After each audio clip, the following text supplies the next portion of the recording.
Il est omniprésent. Depuis le début de l'été, Manuel Valls, le ministre de l'Intérieur, se montre sur tous les fronts. Du déraillement de train à Brétigny-sur-Orge, aux émeutes de Trappes, en passant par les inondations de Lourdes, ou encore la rupture du jeûne du Ramadan avec des musulmans. Et sa popularité ne se dément pas. Aujourd'hui, près d'un Français sur deux le voit à Matignon. Pourtant, lors de la primaire socialiste, il n'avait recueilli que 5% des voix.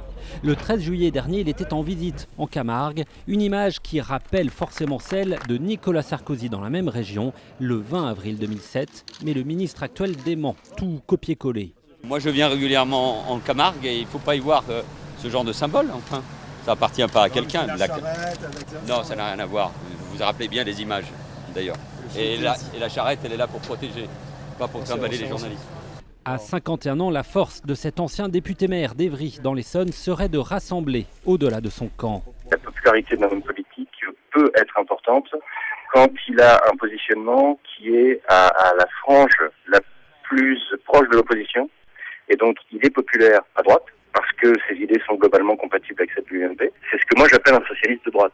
Prochainement, Manuel Valls va rendre visite au GIGN avant de prendre des vacances en Provence, une période où il a promis de continuer ses sorties toujours très médiatiques.